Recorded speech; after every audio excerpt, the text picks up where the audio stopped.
ಮಹಾಮಳೆ ಆರ್ಭಟ, ಮೃತರ ಸಂಖ್ಯೆ 15ಕ್ಕೆ ಏರಿಕೆ. യൂണിറ്റി ഹോസ്പിറ്റൽ 4 പതിറ്റാണ്ടുകാലത്തെ വിശ്വസ്ത സേവന പാരമ്പര്യവുമായി അത്യാധുനിക സംവിധാനങ്ങളുമായി unity hospital Mangalapuram. Phone 0824243155. Unity hospital. Expect life.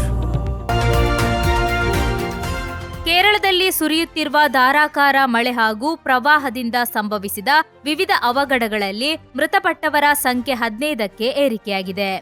7 ಮಂದಿ ನಾಪತ್ತೆಯಾಗಿದ್ದು, ರಾಜ್ಯಾದ್ಯಂತ ರಕ್ಷಣಾ ಹಾಗೂ ಪರಿಹಾರ ಕಾರ್ಯಾಚರಣೆಗಳನ್ನು ತೀವ್ರಗೊಳಿಸಲಾಗಿದೆ ಎಂದು ಮುಖ್ಯಮಂತ್ರಿ ವಿ.ಡಿ. ಸತೀಶನ್ ತಿಳಿಸಿದ್ದಾರೆ.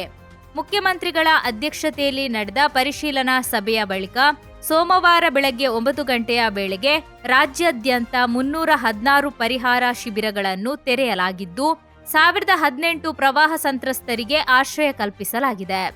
ಹಲವು ಜಿಲ್ಲೆಗಳಲ್ಲಿ ಭಾರೀ ಮಳೆ ಮುಂದುವರಿದ ಹಿನ್ನೆಲೆಯಲ್ಲಿ ಆಡಳಿತ ಯಂತ್ರವನ್ನು ಕಟ್ಟೆಚ್ಚರದಲ್ಲಿರಿಸಲಾಗಿದೆ.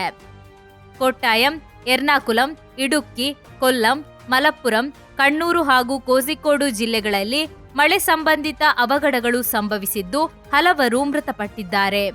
ನಾಪತ್ತೆಯಾಗಿರುವ 7 ಮಂದಿಗಾಗಿ ಶೋಧ ಕಾರ್ಯಾಚರಣೆ ಮುಂದುವರೆದಿದೆ.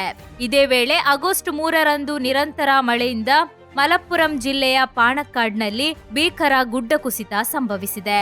ಅದೃಷ್ಟವಶಾತ್ ಯಾವುದೇ ಪ್ರಾಣಹಾನಿ ಸಂಭವಿಸಿಲ್ಲ. ಪಾಣಕ್ಕಾಡ್ನಲ್ಲಿ ಸಂಭವಿಸಿದ ಗುಡ್ಡ ಕುಸಿತದ ದೃಶ್ಯಗಳು ಮಳೆಯ ತೀವ್ರತೆಯನ್ನು ಮತ್ತೊಮ್ಮೆ ಬಿಂಬಿಸಿವೆ.